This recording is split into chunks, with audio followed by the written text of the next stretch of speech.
got the whole world in his hands.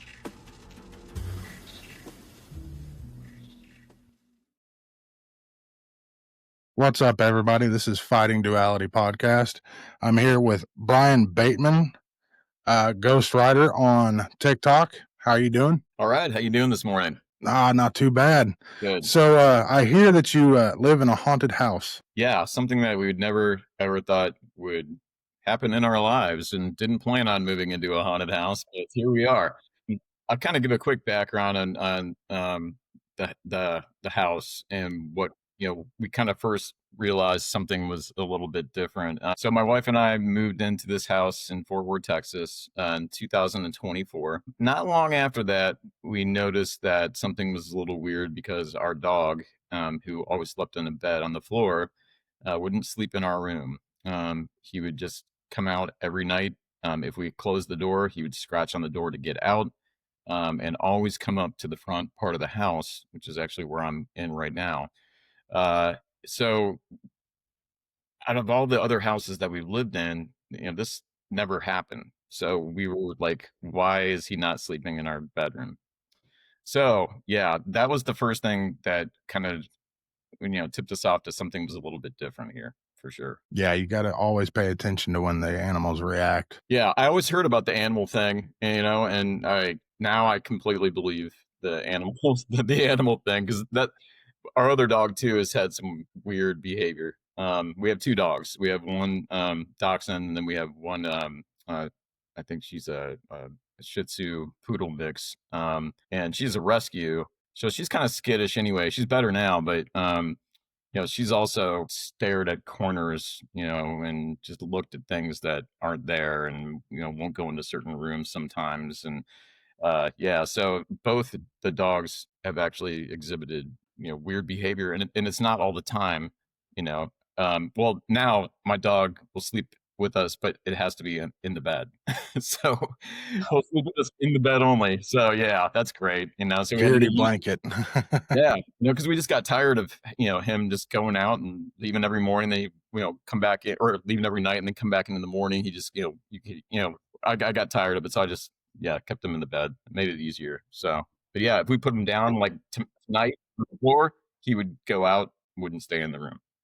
So yeah. Wow. So there is a book written about your house. Did you reach out to somebody to have that written, or was it somebody that came to you? Yeah, so the way the book came to be was once that we noticed something was kind of off in the house. I started doing a lot of research. Like, I felt really compelled to find out who's lived here, who's died here, what the history of our neighborhood. We live in a historic district here in in Fort Worth. It's the biggest historic district in Southwest United States. Actually, we have tons of homes from most of them were built in the late 1890s to all the way about the 1920s, and those are the concentration of all the homes in my neighborhood. All the way from our house is kind of a middle class house, and then a couple streets over you have these big mansions. It's a really, really cool, interesting neighborhood. Yeah, and it literally, when you take a walk in this neighborhood, it's like you're walking, stepping back in time. It's seeing all the different styles of four squares. We live in a craftsman style bungalow that was built in 1911. But as far as the book was concerned, so after I got obsessed with all this research, and then I found out some things that happened on our street, I'm like, this is a book. I'm like, this is a book, and I'm like, but the problem is, so I used to write comedy for radio, but that's a lot different than writing a book. I have no idea how to write a book. So I contacted an author friend of mine, who I hadn't talked to since like the early 90s. We used to work together. And I said, I don't know what this is, but we have to write a book. And she's like, oh, I don't like scary stuff, so I'm not your person. And she hung up on me, jokingly, like, ha ha ha. But then she did hang up. She's like, no, I'm not doing it. But I thought she was joking. So I just kept pressing her. And I'm like, you have to do this. You have to do this. Please, please. It's going to be great. It's going to be good. So the book's actually it's historical fiction. So it's, we didn't really have enough of the true story for a whole book. So that's why we decided to go the horror novel route and just take the true things that have happened in the house and on the street, and then just make it scarier. If what was happening in Yeah. this book happening in my house, I wouldn't be talking to you right now because I wouldn't live here. So, but that's the So book. on some of the videos that I've seen on TikTok, you guys use the light up cat toys, the light up balls, or We REM do. pods, and Yes. how's the experience with those? Okay, so we've had the house investigated twice so far, by a paranormal husband and wife team named Joe and Rose Valenzuela from Burleson, Texas. Rose used to be she gave ghost tours and history tours at the Fort Worth Stockyards. So when I had all this stuff happening, because we had more stuff than just the dog behavior, we had curtains pulled back. I'll tell you a little bit about that, as far as the exact Yeah. things that, but I didn't, it's one of those things where you're like, who do you call? You don't call Ghostbusters. I wish that'd be cool. I'd love to have Bill Murray in my house, but yeah, so I Right. started reaching paranormal groups, and I'm sure. I guess what I've found is that there are a lot of people, I guess, that just I don't know. That basically Rose came to my house. I think she was like making sure I wasn't completely insane. So I've dealt with a few ghost groups actually, and it seems like you always get interrogated, and they interview you to see if what you're saying makes sense, or I'm not off my rocker or anything like that. So I guess Yeah, just I trying to feel passed you that. out. Yeah, yeah, yeah. Filled me out exactly. So I passed that test, and Rose agreed to come to the house and kind of just walk through. And she's also like a very sensitive kind of person as far as being able to pick up on certain things. Of course, the medium that came out, that she that I didn't believe the medium at all until the second investigation when she nailed something, which I'll tell you about. But so yeah, so they came out to the house and they brought the equipment for the first investigation, your REM pods, and I'm learning about all the names of this stuff. So, but they left these Yeah. cat balls. They left the cat balls, or they left like two cat balls. They just forgot to bring them. And I think it was like a week or so later, I'm just like walking through the dining room. I can't remember where it is now, but the ball started going off. And I'm like, okay. So I'm like, it's just these are false triggering, So I'm like yelling at it. I'm jumping on the floor, trying to make it go. But no, man, there's something to them, because we've had the ball going off, and then in the guest room, the TV would shut off as the ball was going off. It did it twice. My wife turned the TV back on, and then it was turned back off again as the ball was going off. Like weird energy. You can definitely feel the energy. Like it's just this weird feeling. And so yeah, so we've had things that have kind of gone along with the ball going off, with the TV thing and stuff like Right. that. So yeah, so when they left those, so I kind of called her up. I'm like, what's the deal with these balls? And because when they came the first time, she had them and they were going off like in a lot of places in the house.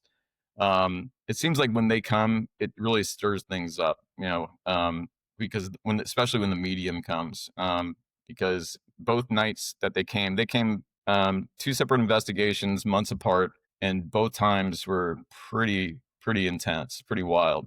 As far as just Really. the energy in the house, REM pods going off, all the equipment. If you look at the TikTok page or the Instagram page I have, I actually try to post as much as I can up there from the investigations. And in our bedroom, they caught two whispers, somebody saying "Hey," on both investigations, almost in the same place in my bedroom. So, and you can hear it. I mean, it's an audible, on both of them. We weren't in the bedroom at the time they caught that. We were actually out in the family room. So yeah. So anyway, the cat ball thing, that's kind of how I became aware of those. So now my house has cat balls everywhere, and and they'll go off. Sometimes, yeah, it's people come over. I'm like, what's this? I'm like, just for the cats. So, but yeah, that was kind of my first thing that I learned about as far as like the ghost equipment that they use. You know what I mean? And that's all we have Yeah. though. I did have an EMF detector honestly, I had no idea what I was doing. So I'm like, I don't even understand this thing. So I just stopped using it. And plus, I'm like, maybe it's not a good idea for me to be investigating my own house by myself. You know what I mean? Like, I don't know. You get people It that just say yes, that's cool, and then you have people that say no, don't do that. It's just I'd I rather have wouldn't people that know personally what they're do that. doing come. Yeah, no, yeah, I don't feel comfortable doing that. Yeah, so I try not, but it's so fascinating. Sometimes we're just like, okay, I want to know, who's here and what's here. But yeah, so that's kind of how we got the ghost people out to, and it did make me feel better because it validated what we were experiencing. As far Bet. as other things that have happened in the house, yeah, yeah. Again, so I didn't feel like I was completely crazy. I passed the test as far as the interrogation, and now I passed the test with the validation. So I feel great, man. Um, but yeah, so the first thing that actually really was weird was the dog behavior, of course, but curtains were actually pulled back in our bathroom, like somebody was peering out like the window. I did all the debunking stuff. I'll save you on the debunking stuff because I know you guys probably, you know, I always go to the what did we do to cause this thing first, because it's not always Yeah. paranormal. I mean, there have been a few things that have happened here where I'm like, okay, wait, something just fell off the counter. Or what, what I mean? My wife was making a noise in the kitchen. Yeah. But we definitely, go through the steps to try to figure out if it's something that we just can't explain or something that we can explain. The curtains we couldn't explain because the first time it looked like my wife was actually in the yard and the curtain was pulled back and she noticed the curtain was pulled back while she was out in the backyard, and so about a week or so later we went out to dinner. We come back, the doors to the bathroom were closed so the pets didn't get in or whatever, and we walk in and then the curtains, multiple curtains, were pulled back just a little bit on the other side of the bathroom. It used to be what's called a sleeping porch, so it used to be a bedroom and it's just full of windows. So back in the day before central air, they would open the windows up and have the nice 100-degree breeze in Texas. It's still hot, right? Yeah. Yeah.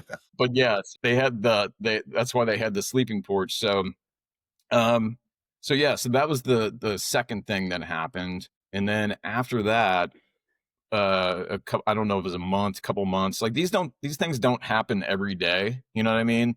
It's just they happen when you Yeah. least expect it. It's kind of like when you put your guard down, then something weird happens. So, but my wife was working in the kitchen, and we used to have this little plastic dog bowl that we use for our dogs when we go on vacation. Just little portable dog bowls. It was on the floor, and she heard something as far as it like moving, wobbling, and she turned around and it was definitely moving and wobbling. And so she called me instantly to come in to the kitchen because it was it kind of startled her. And we, went through the thing of, did you kick it? Did you do this? But she was far enough away from it where, there's no way she interacted, with it at all. Um, Right. so that was definitely a weird one. And then the weirdest thing that's happened since we lived here, was Christmas Day. We actually had my son was here with his girlfriend, my other son, his girlfriend. So the whole family was here. They're all adults now. So, but he had put a water bottle on the coffee table. And as he was getting ready to leave, the water bottle he noticed was actually turned upside down on its cap, still had water in it. So yeah, we did the whole thing. My kids know that we've been experiencing some stuff, so I immediately thought it was my one son playing a joke, like, uh, but no, I mean, we drilled them. We made sure. I'm like, this isn't a joke because I'm documenting this stuff and I'm telling people about this stuff. So if you did this, like, tell me right now. And nobody did it. So that was an object that also moved, but not just moved, and I don't know when it did it. We were just all just, not even paying attention to stuff, obviously, but that's when you wish you had the camera rolling. You know what I mean? So, because now I have Right. cameras in my house that I put in at because and now I'm thinking like through maybe we'll catch something interesting that we can post for people to see. And yeah, so that was definitely a weird one. And then also, about a month or so back, I was in the our TV room, which is right over there to my right, and my dog, the rescue dog, was on the couch, and she was looking over the side of the couch, and then she did this little bark. It wasn't a full bark; it was just kind of a little, She jumps off the couch, and then she goes out into the family room, and she would not come back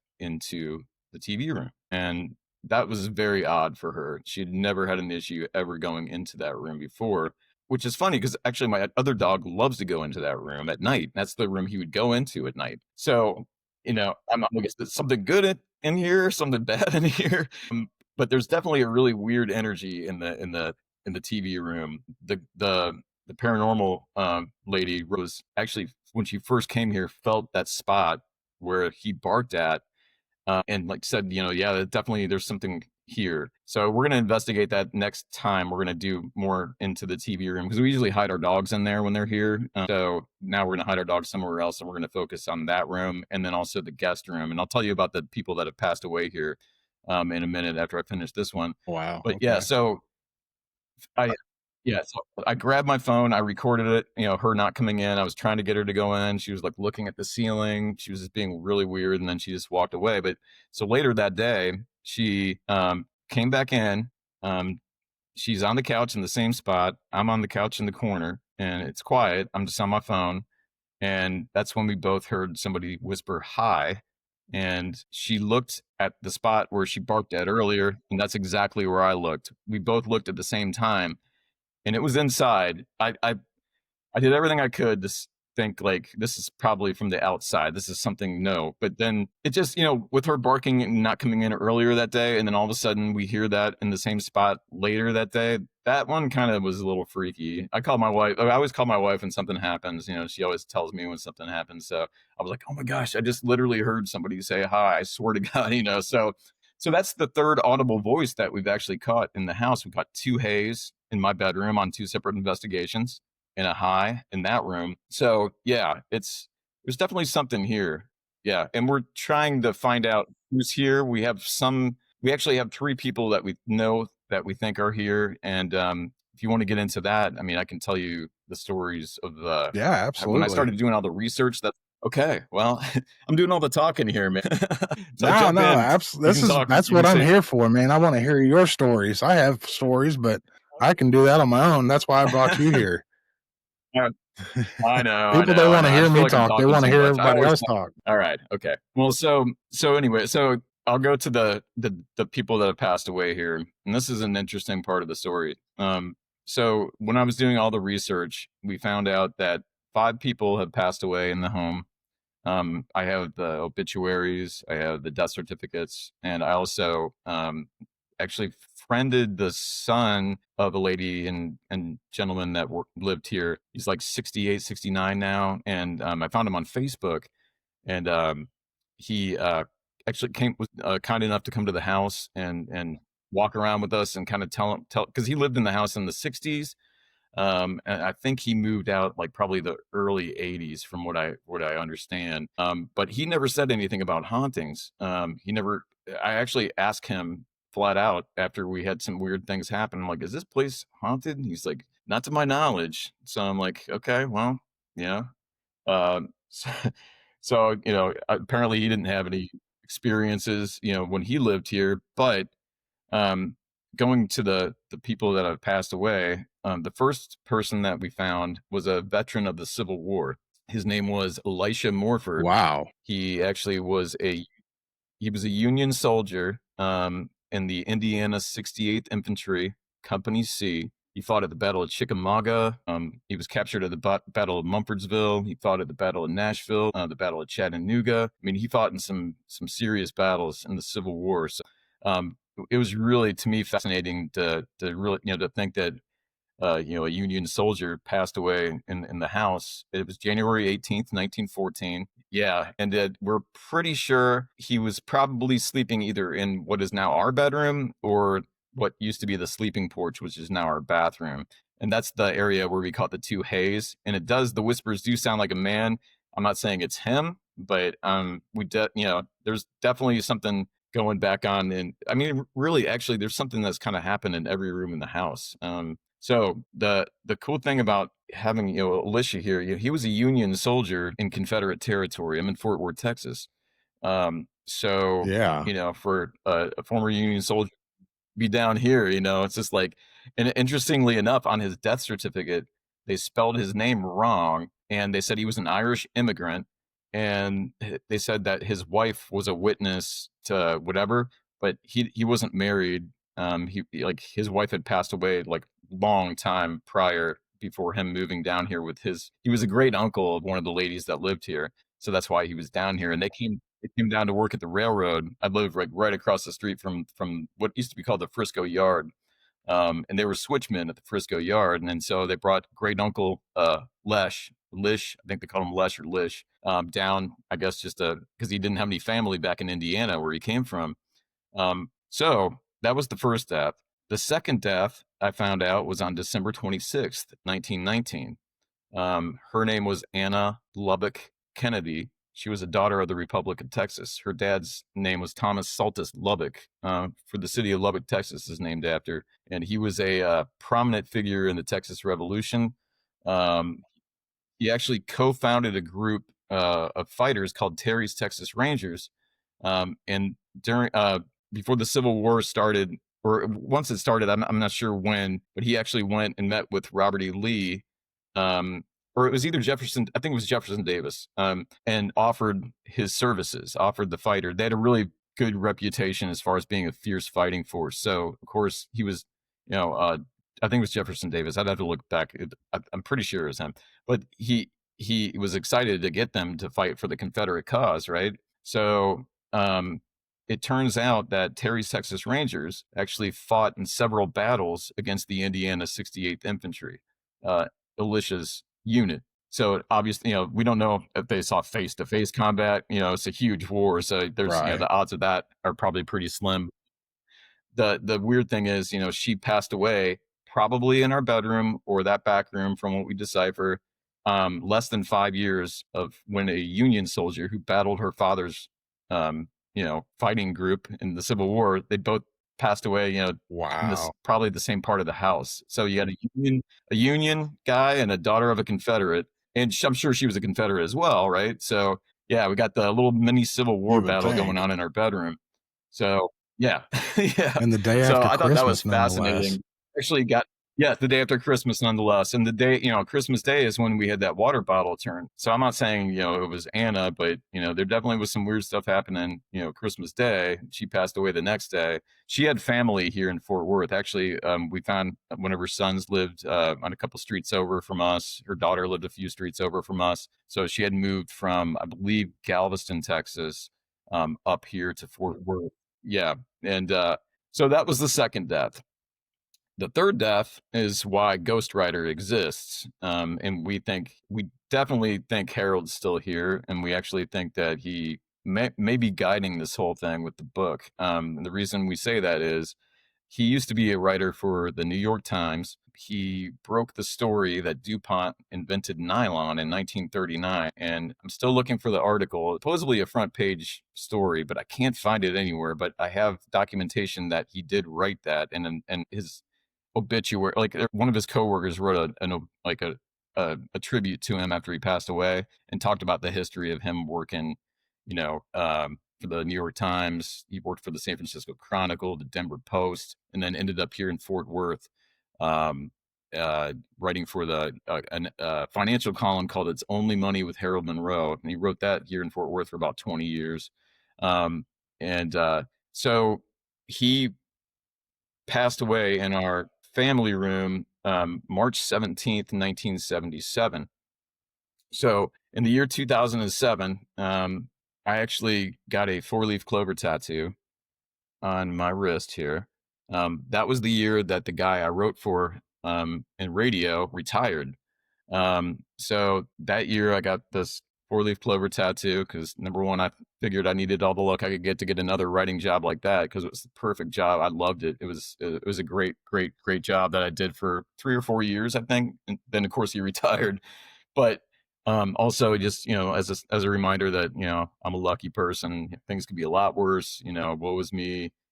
But whatever. It was just a symbol that I don't know why I picked a 4-leaf clover either. I'm really more English than Yeah. Irish. I just thought it looked cool coming here. But when I found out that Harold was a former writer and he passed away in my family room on March 17th, which is St. Patrick's Day, 1977, I felt this interest, instant connection. And I'm like, okay, this is something different. And like I said, I was obsessed with research. I would research the house and the street hours and hours a day for months and months before the book even happened. And this actually, I used a lot of the research that we put into the book um, as well. So, we try to incorporate the hauntings that are happening in my home, and then I'll talk about the things on the street that happen after I finish with the deaths. So Harold was definitely the inspiration for this book, and it got me back into writing and creating. And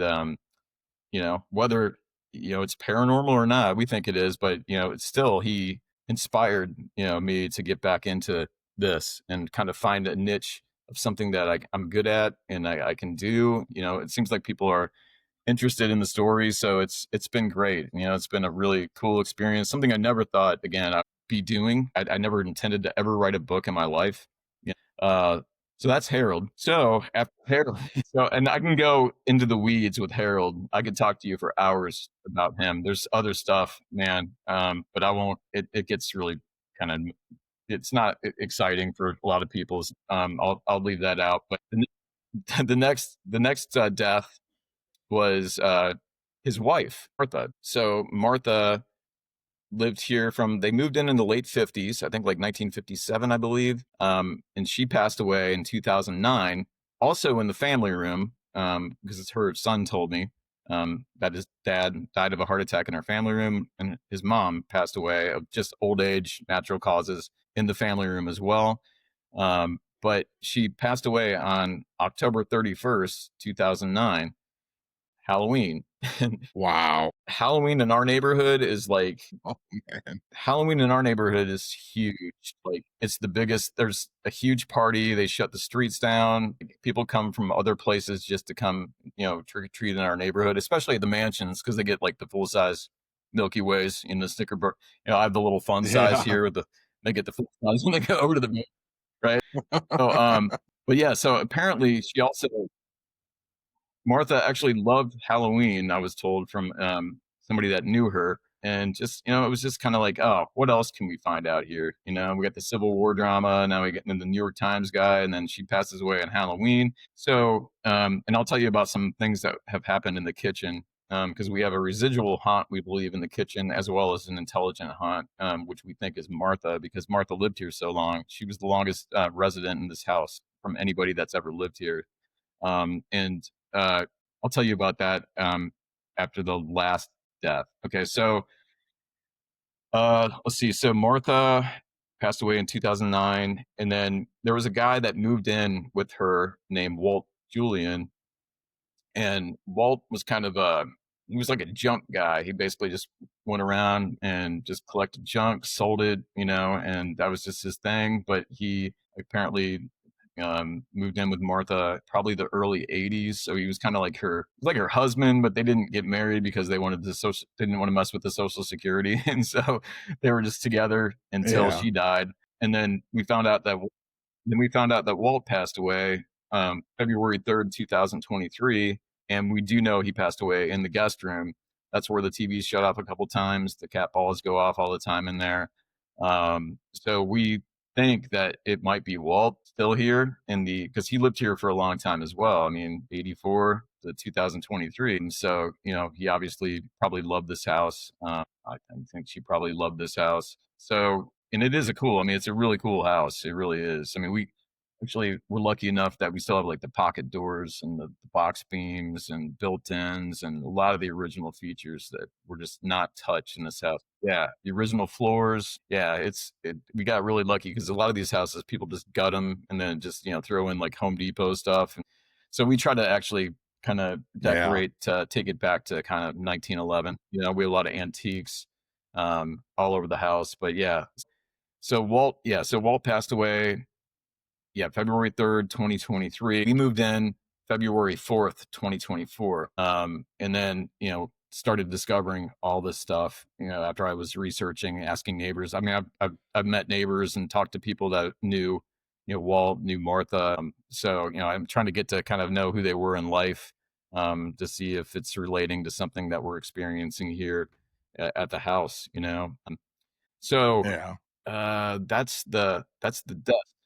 I'm going to go to the kitchen witch story right now, and I'll talk about the kitchen because we have basically figured out that we think there's a residual haunt, by a person that her name was Viola Evers, and she actually, when she lived here, and I think she was one of the first people to live here. And I think the house was built at the end of 1911. They moved in, from what I can decipher, probably mid 1912. And Viola, actually, her great uncle was Alicia Morford. So, but I discovered from her death certificate, she had colon cancer. And so she suffered from that when she was living here. And yeah, she actually went home to Indiana, back to Indiana, because they're all from Indiana, Metamora, Indiana specifically. She went back home in 1915 to her sister's house, and then she passed away in Indiana, and is buried. They're all buried in Indiana, actually. Alicia's buried there. I'm not sure. I haven't looked up the other people that lived here at the time, because they actually moved in. It was Alicia. It was a guy named, I think his name was Harry Gold, and his wife. Harry Gold was actually um, Viola's brother. So, they came down together. And so it was Viola, her husband. And Viola had a daughter from a previous marriage, actually. She was divorced, but her daughter was here. Her name was Mizpah, and she was 9. So the original people here, there were 2 couples, Mizpah and great uncle Alicia. But Viola has been seen by the medium walking from what used to be the stove location to the sink. We actually have the original sink still in the house, which is awesome. But yeah, Wow. so she'll go back and forth between the stove and the kitchen, stove and the kitchen. Like, I guess when they say it's a residual, it's not really like she's there. It's just like a tape or something of her just going back and forth, back and forth. It's just And a actually, the constant location replay. where she walked, yes, yeah, and so in the track that she walks is actually the track where the dog bowl was. I don't know if that was something like her energy from the past messing with the bowl, or it could have actually been a spirit animal, because we apparently have also a spirit of a German Shepherd in the house. And I'll tell you the dog story as well. The spirit dog, actually. So yes. Feared So the dog. Viola, we think it's Viola because, yeah, the medium, said that the lady that she sees is wearing clothing from that period. We're assuming that it's her. I don't know why we just thought it was Viola. I mean, maybe it was, the other lady that lived here, but it seems that it's Viola. Maybe because I don't know, since she was suffering, so bad, maybe, I don't know, her energy is imprinted somehow, in the kitchen. So that's the first spirit in the kitchen. And then the second one would be what we think is Martha. The medium told us that there's also a lady in this kitchen that doesn't like you in her space. Not that she doesn't like us in the house, she just doesn't like us in the kitchen, because that's her territory. So after we found out that Martha died on Halloween, we nicknamed her the Kitchen Witch. Whether it's Martha or not, whoever it is, we call her the Kitchen Witch, as a joke. So anytime we're cooking, sometimes we'll just be like, "Hey, Kitchen Witch, it's us. Just leave us alone. It's all good." Well, the night the investigators were here, the second time, they had the REM pod in the kitchen, and they had this thing that's like a strip on the floor, where if you step over it, it will stop. The light will stop where you step over. I'm not sure what it's called, but um, it's I guess a tool that a lot of paranormal people use. So that was in the kitchen as well, and the investigator's husband was in the kitchen, I think, and she was in our bedroom with my wife and Georgia, the medium, I was with the dogs trying to just keep them calm in the den, and the it's either the obulus or the thing that has that speaks the voices or whatever, um, went off, Yeah, and Obulus, I it think. said, I think it was an obulus. It said the witch is here, and as it said the witch is here, Get the out of REM pods here. went off in the kitchen. The thing was stopping. It was like correlating with, yeah, and just for it to say the witch is here out of just it was really actually kind of like wow. Oh, but it wasn't in like I think it was like she was saying it in a joking way, knowing that we call her the kitchen witch. So it's like, the witch is here, blah blah blah. But yeah, that was definitely odd because the paranormal investigator didn't know we called her the kitchen witch either. So when we heard the witch is here, we were like, oh wow, we call her the kitchen witch. Crazy. So that's the kitchen story. And then the spirit dog, that one kind of freaked me out a little bit because my wife travels a lot for work. And so I was home by myself, getting ready for bed, turning the porch light on. My dog Molly was in her cage in the bedroom. She sleeps in a cage, so she can't get out. And my other dog, sleeps in our bed, so he was on our bed. So they were already in the bedroom, but after I turned the light on and I started walking back to the bedroom, I hear, the pitter patter of the nails on the wood floors of a dog. And I kind of like panicked a little bit because I thought my dog jumped off the bed, and he's a dachshund. So, and the bed's really high. So I was like, oh man, I didn't know if he jumped off, and somehow it didn't make any sense. So I was trying to figure out like what I just heard, because I'm like, okay, so did he jump off the bed and then run behind me somehow, and I didn't see him, and then he was so no, so I kind of panicked a little bit, and I started kind of jogging a little fast into the bedroom to see if he was on the bed, and he was on the bed. He was sound asleep, and Molly was in her cage, and she was asleep as well.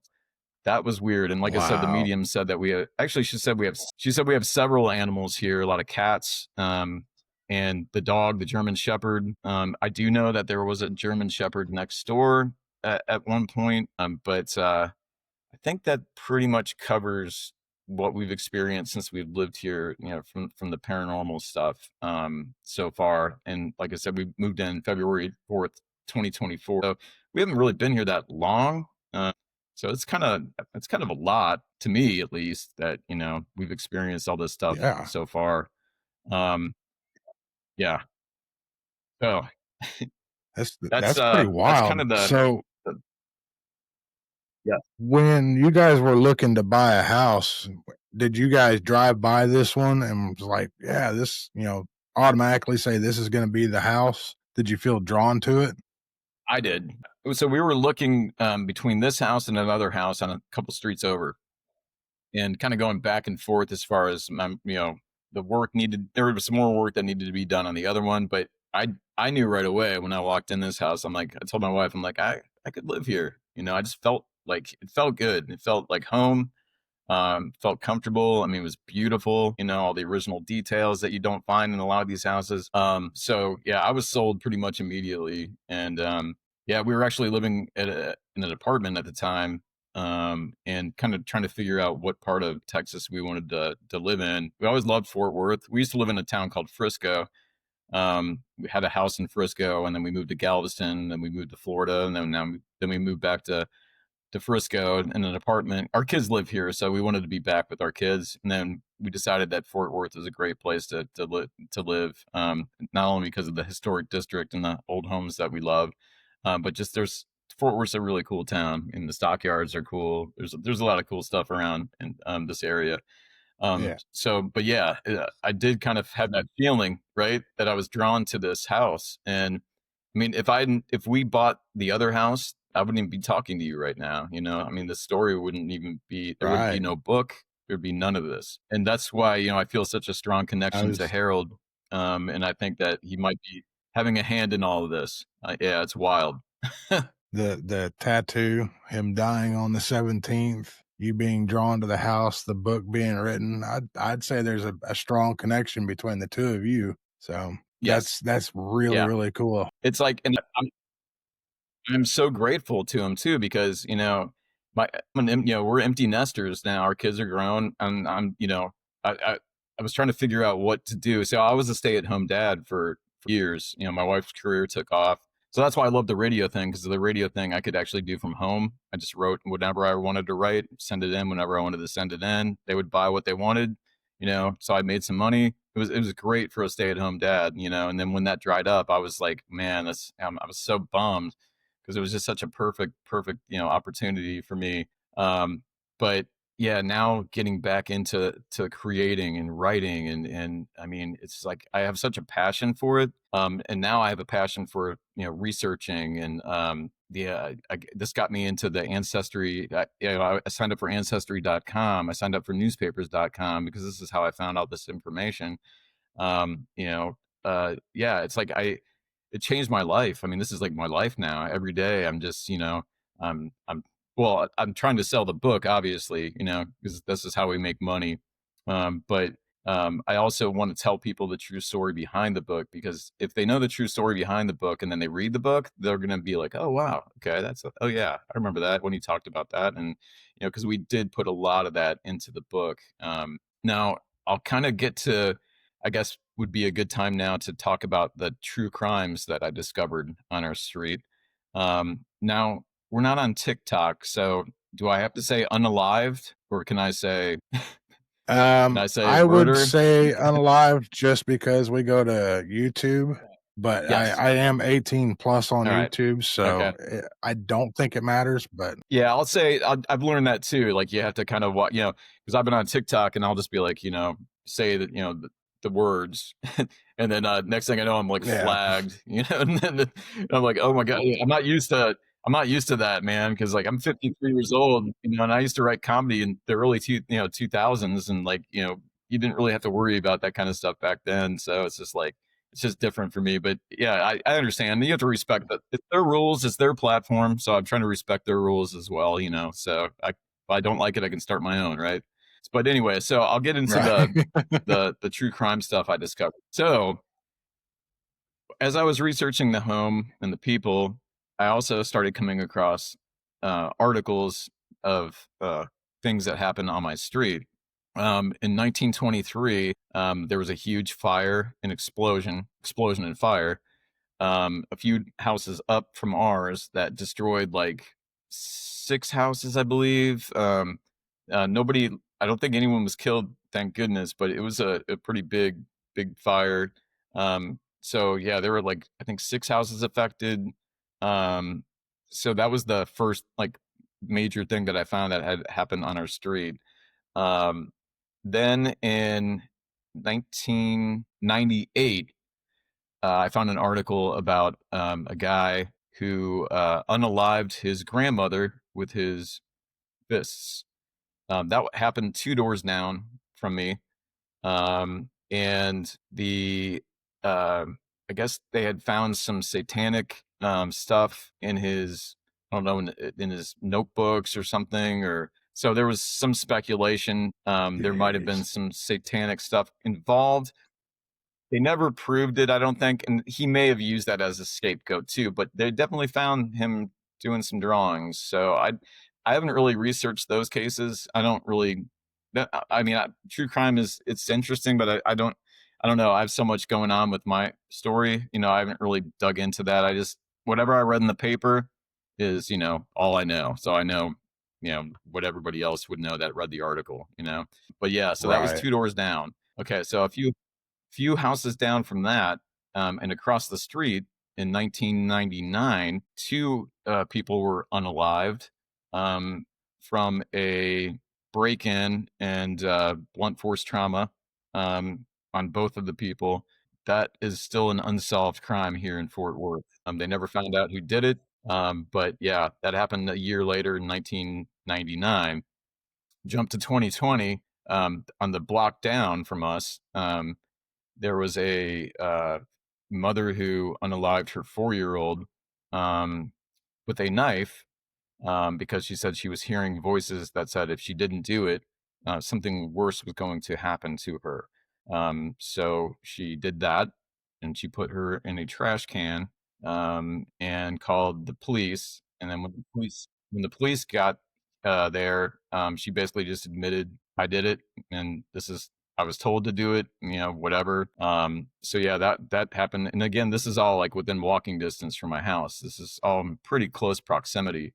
I'm not saying that that has to do with any of the activity that we're having in our house, but there's definitely a dark history in this neighborhood. And it's not just my street. I could go to street to street to street to street and find examples of really pretty horrible things that have happened. But for the book, we kept it just Wow. on my street, because yeah, we're kind of use those three cases, and then just obviously try to make them scarier and whatever. But that's definitely they influenced part of the book as well.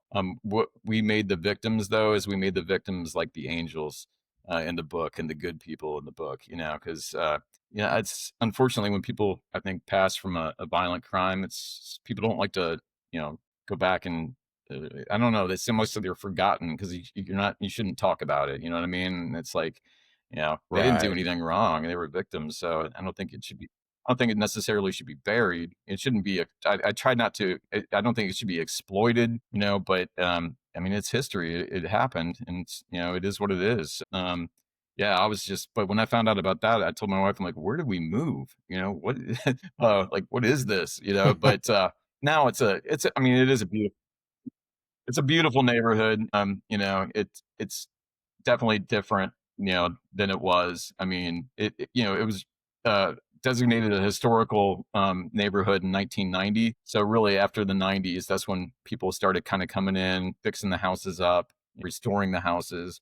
People are still buying houses in this neighborhood and restoring them. So it's we love it. I mean, it's a beautiful neighborhood, and just but it starts making you wonder, is there some kind of curse on this street or something? Is there something Yeah, no more? kidding. And I don't really I don't really get into that aspect of it so much, but I think that really interests a lot of the paranormal people where they delve into, because this used to be Comanche territory. So the Comanches used to own Mhm. this. Well, not, I mean, they just live, and so when the settlers came in, I'm sure there was some raids and some fights and some things that happened right, where I lived. I mean, so I don't know. That get back into the Indian, the curse, of the land. I don't know. Maybe this neighborhood is cursed. I don't know, because there's, like I said, there's been some unusual things happen in a close proximity over the years, and I haven't even scratched the surface probably yet, because I've only researched really our street.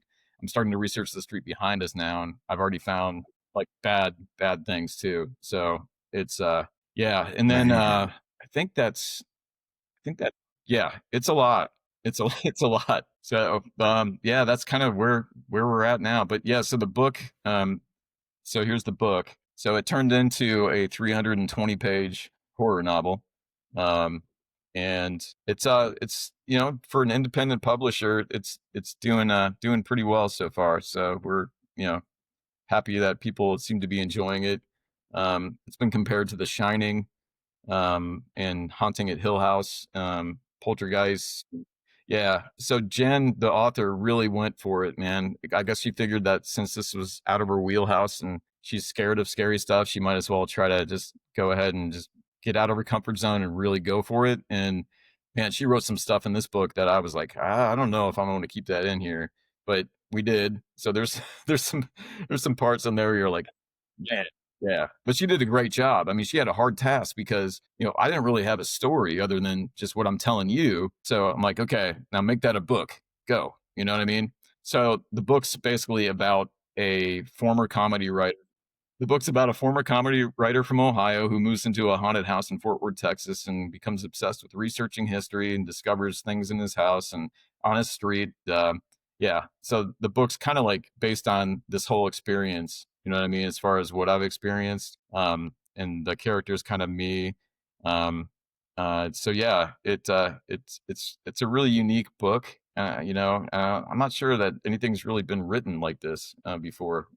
Because and I have documentation on all the stuff that told you about. I have all the newspaper articles, all the obituaries, all the So oh yeah, and then next door we found out in the early 2010s, a man went into the backyard and unalived himself um, with a gun.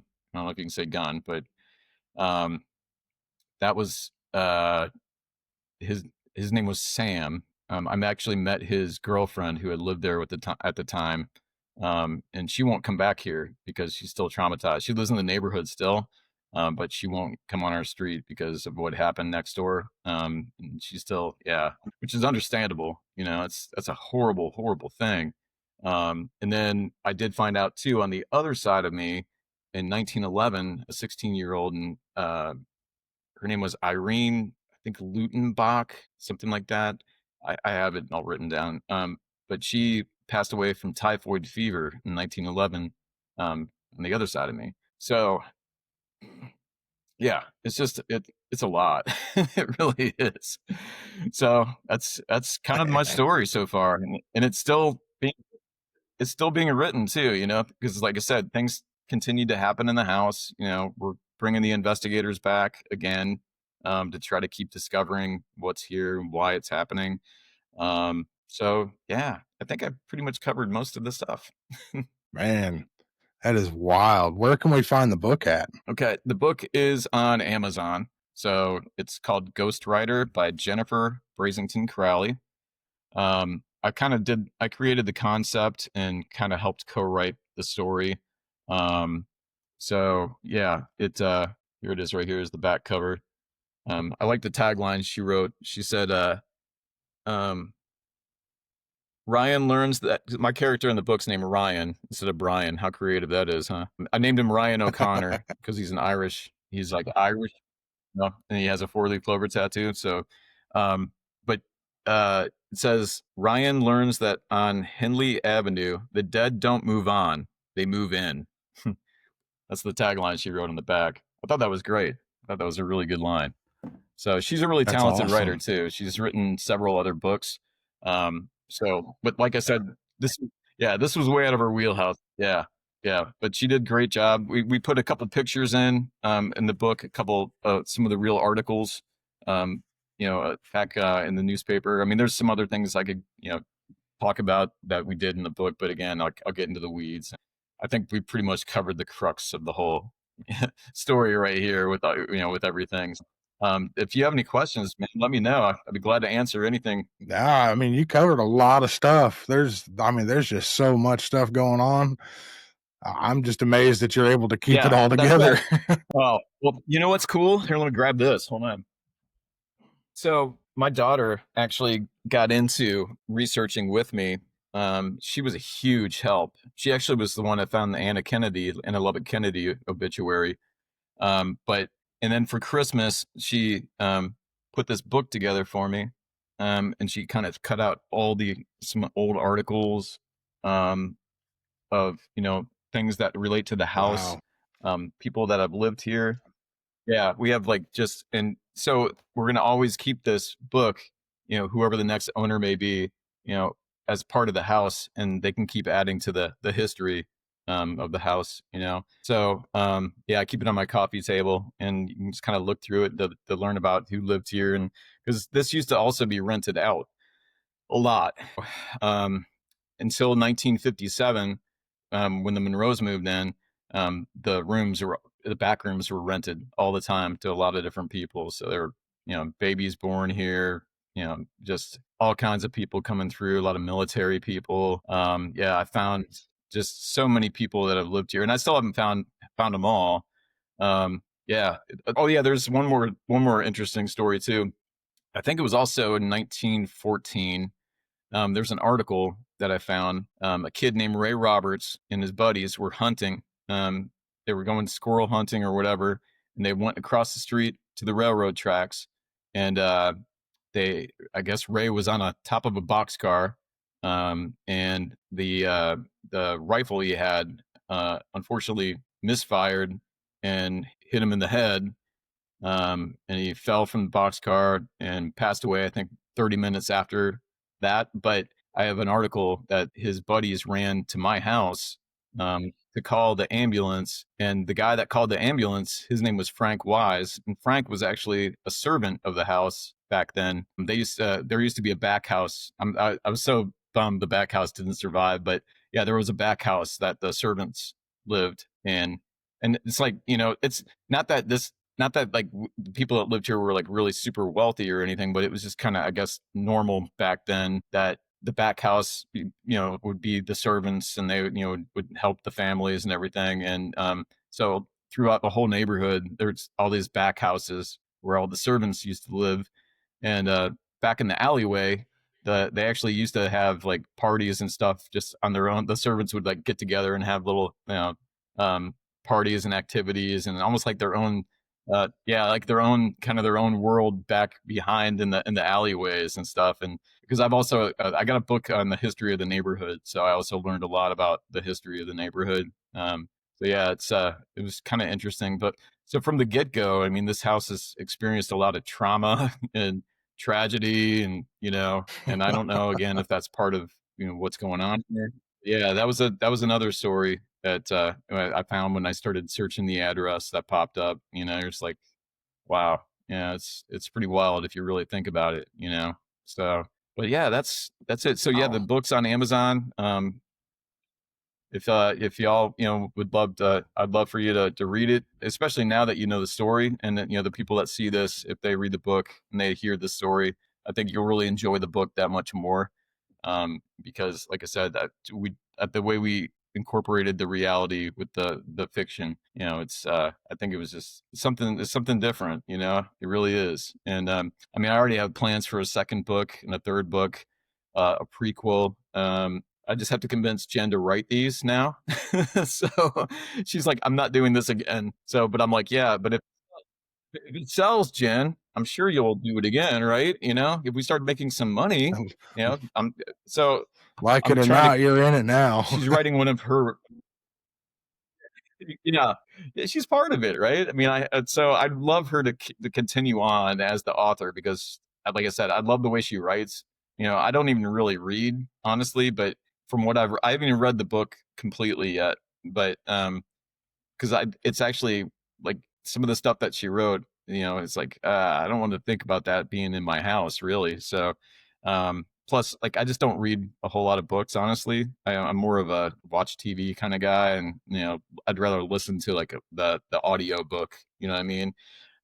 But Yeah. from what I've read, I mean, I pretty much know the whole gist of the book because we were working on when we were editing and discussing certain parts. So I know what it's all about. But yeah, I still need to finish it myself. Man. I've had some wild things happen in my house, but nothing compared to what you've got going on over there. The history of the neighborhood, the Yeah, history of my neighborhood. I mean, no comparison. Yeah, and the crazy thing is, like I said, I'm starting to research for the next book. Basically, what I'm going to do is I'm just going to move from street to street. So this book basically focuses on my street. Then the next book will focus on the street behind me, and then maybe the third book another street. So I'm going to keep incorporating the reality with the fiction, to try to make it something that people would be entertained by. But yeah, like that, and like I said, that I I am so excited to write the next book now, but I guess we have to sell this one first. So, but anyway, yeah, go, yeah, go ahead. I'm sorry. No, I was just laughing. I guess there's some sort of delay in the microphone. So, Oh, all right.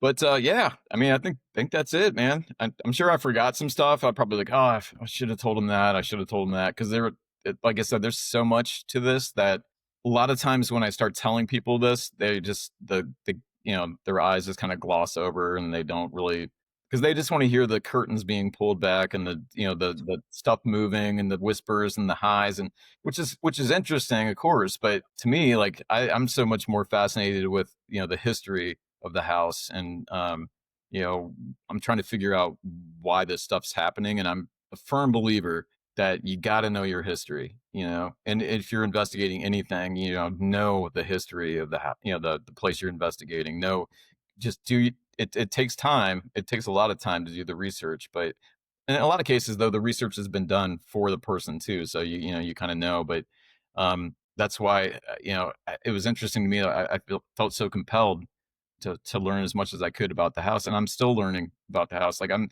still trying to learn. I actually found a relative of Alicia Morford on Ancestry. He's 79 years old. I talked to him yesterday, and he sent me some information on Alicia. So I'm trying to find a picture of Alicia, and I'm trying to find a picture of Anna, and like not put them on the wall in my bedroom, but can to kind of honor the Civil War history and the Republic of Texas history, because we're also next year going to apply to the state of Texas to get a historical marker, and it's going to be the Kennedy Monroe House, to honor Anna Kennedy, who was obviously big figure here in Texas. At least her father was. So she was, a daughter, a true daughter of the Republic of Texas. And then Harold Monroe, who broke the story about DuPont inventing nylon, which actually it seemed like, I don't know if he got in trouble for that, but he was not supposed to publish that story. They were supposed to announce it. So he knew from some source that they were going to announce it, and he just kind of stole their thunder. And then after that story broke, he actually left. He left his family. He had a wife and 3 kids. He left his family and was gone and disappeared for 3 years, and they couldn't find him until he ended up here in Texas. And actually, he had changed his name to Harold Monroe. His real name was Prince Carlisle. Um, so I'm not sure what happened. That's the kind of thing I don't want to ask his son either. That's kind of a personal thing. But yeah, so he left. He left one family and started another one here in Texas with a brand new name and everything. So that's I'm also kind of delving into that to try to find out as much as I can about what happened, with that situation. Yeah, yeah. And another crazy thing about Harold, when his name was Prince Carlisle, he actually was born in Massachusetts, and he lived in Fall River, which, if you're familiar with Lizzie Borden, he recalled in an article I read, as a young man, probably 18, 19 years old. He was getting his first writing job with the Fall River News, but he recalled seeing an older Lizzie Borden walking down the street, being taunted by children. They would actually taunt her with the Lizzie Borden took an axe and gave her mother 40 whacks chant. So Harold literally, Wow. or Prince at the time, actually saw Lizzie Borden walking down the street being taunted. Yeah, that's like one of the things I learned too from his son. He told me about that. So like in the book, my character discovers a manuscript, and it was about Lizzie Borden.